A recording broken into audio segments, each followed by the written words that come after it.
Partai Kebangkitan Bangsa, sekaligus Menteri Koordinator Pemberdayaan Masyarakat Kabinet Merah Putih, Saudara Dr. Abdul Muhaimin Iskandar.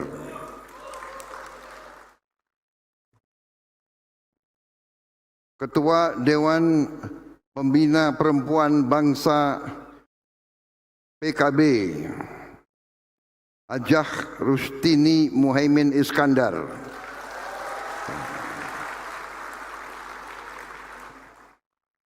Para pimpinan lembaga negara yang hadir, Ketua Majelis Permusyawaratan Rakyat Republik Indonesia Saudara Ahmad Muzani beserta para Wakil Ketua MPR RI yang hadir.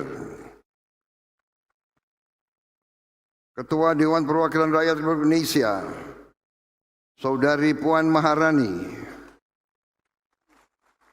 beserta para Wakil Ketua DPR RI, Ketua Dewan Perwakilan Daerah Republik Indonesia Saudara Sultan Najamuddin beserta para Wakil Ketua DPD RI, para pimpinan partai politik yang hadir, Ketua Umum Partai Golongan Karya Saudara Bahlil Lahadalia,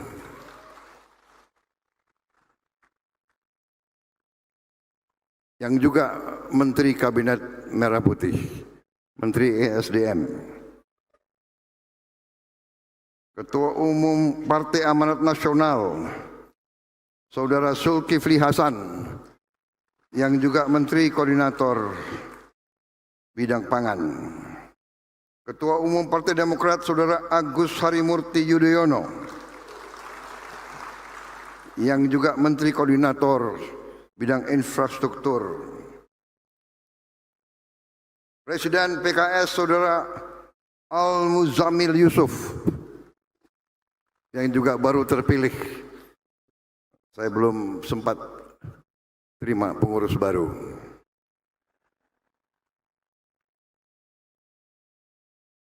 PLT Ketua Umum PPP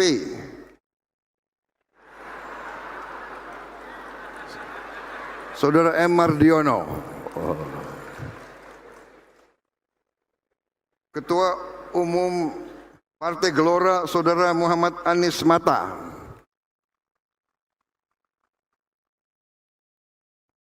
yang juga Wakil Menteri Luar Negeri, Ketua Umum Partai Solidaritas Indonesia Saudara Kaisang Pangarep,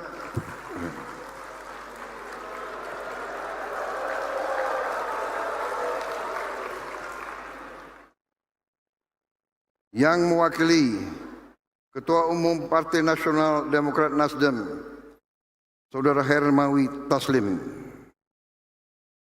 Sekretaris Jenderal. Perwakilan Partai Garuda, Partai Bulan Bintang, Partai Rakyat Adil Makmur, Partai Buruh, Partai Hanura, Partai Umat, Partai Kebangkitan Nusantara yang saya hormati, para Menko, para Wakil Menko, para Menteri dan seluruh anggota Kabinet Merah Putih yang hadir. Sekali lagi yang saya muliakan seluruh Dewan Suro, DPP PKB, serta para kiai sepuh, para ulama, para ibu-ibu nyai Partai Kebangkitan Bangsa, juga Kiai Haji Said Agil Siroj, dan tokoh-tokoh PKB lainnya yang tidak dapat saya sebutkan satu persatu tanpa mengurangi rasa hormat. Yang saya banggakan seluruh pengurus DPW, pengurus DPC, seluruh kader Partai Kebangkitan Bangsa dimanapun saudara berada.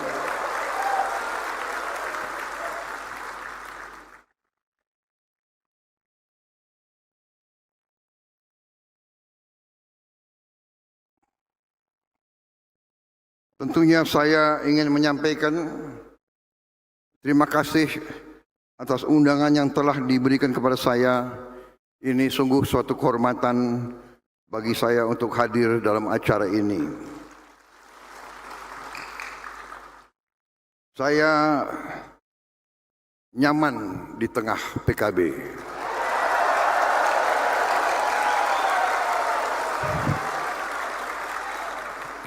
Saya nyaman di tengah Nahdlatul Ulama.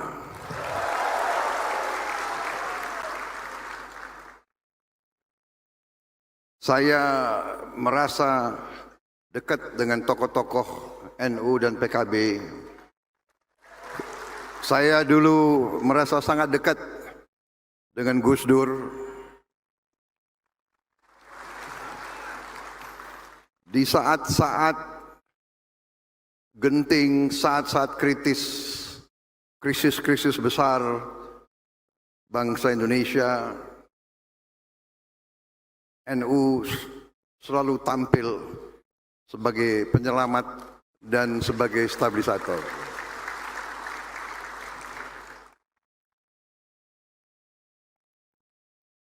Karena itu juga dengan sikap Nahdlatul Ulama, PKB, yaitu yang dikumandangkan adalah Islam sebagai rahmatan lil alamin. Islam yang moderat, Islam yang sejuk, Islam yang mendamaikan, Islam yang bisa diterima di mana-mana. Karena itu memang NU dan PKB selalu berada di mana-mana.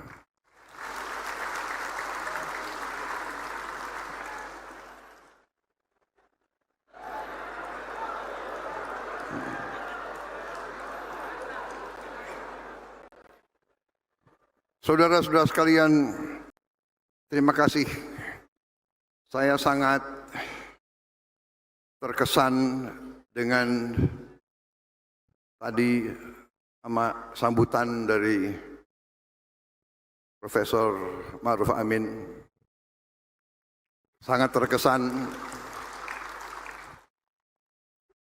singkat, tidak panjang, ya.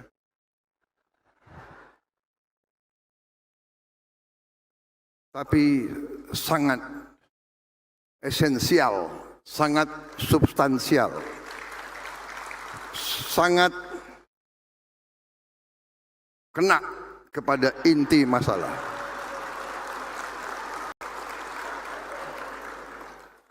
Saya terus terang saja, sekian puluh tahun ini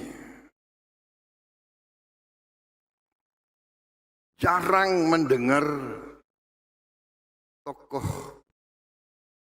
politik, tokoh masyarakat, bahkan pakar ekonomi sekalipun jarang saya dengar pasal 33 Undang-Undang Dasar 45.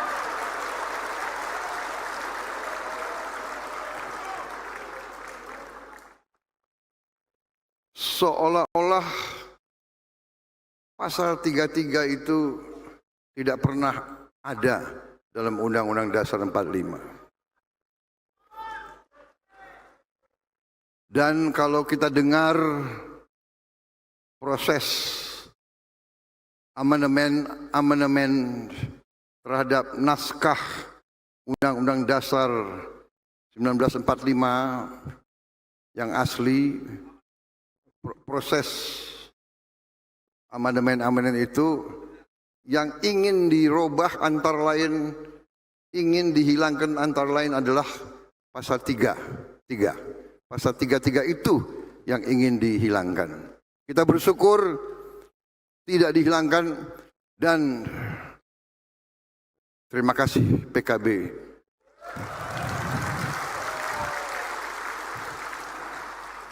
Ini masalah yang mendasar.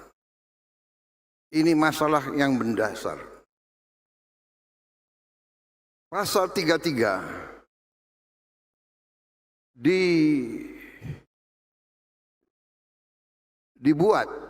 dimasukkan ke dalam Undang-Undang Dasar 45 itu oleh pendiri-pendiri bangsa kita. waktu menyusun Undang-Undang Dasar, para pendiri-pendiri di mana di situ hadir tokoh-tokoh dari semua golongan nasionalis, golongan agama, semua. Mereka angkatan, mereka generasi yang pernah mengalami penjajahan. Mereka mengalami hidup di bawah kolonialisme, di bawah imperialisme. Dan imperialisme dan kolonialisme adalah tidak lain bentuk daripada kapitalisme yang intinya adalah mengisep darahnya rakyat banyak dibawa ke negara penjajah. Ini esensinya. Mereka mengalami itu. Dan mereka orang-orang yang pandai karena pengalaman itu. Dan karena itu waktu menyusun undang-undang negara, undang-undang dasar negara, mereka tidak mau dijajah kembali. Karena itu mereka taruh pasal 33 itu.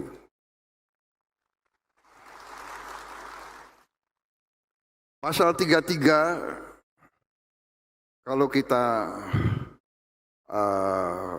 simak, ya, sebetulnya sederhana, tapi menggariskan apa yang akan mengamankan dan menyelamatkan negara. Pertama, karena begini, saudara-saudara, kalau kita bicara negara, kalau kita bicara tujuan negara, ya tujuan negara adalah rakyat yang merasa aman, rakyat yang sejahtera, rakyat yang tidak ada kemiskinan, rakyat yang tidak lapar. Itu tujuan negara.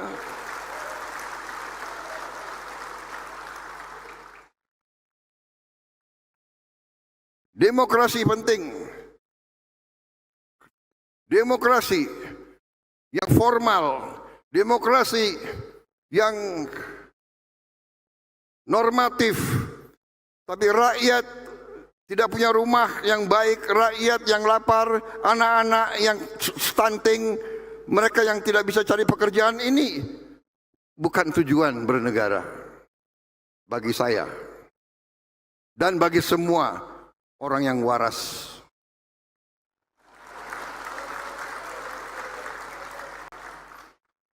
Di pembukaan Undang-Undang Dasar 45 jelas tujuan bernegara melindungi segenap bangsa Indonesia dan seluruh tumpah darah Indonesia. Melindungi dari kemiskinan, melindungi dari kelaparan, melindungi dari ketidakadilan. Tujuan bernegara memajukan kesejahteraan umum, mencerdaskan kehidupan bangsa, dan melaksanakan ketertiban dunia yang berdasarkan kemerdekaan, perdamaian abadi, dan keadilan sosial.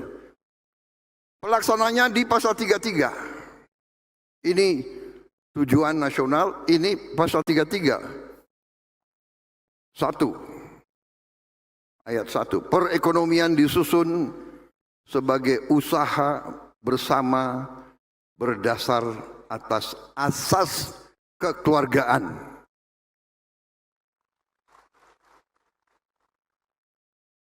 Kekeluargaan bukan azas konglomerasi.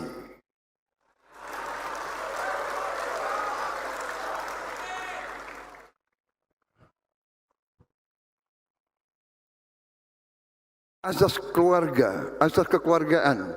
Ya, seluruh bangsa Indonesia kita harus diperlakukan sebagai keluarga.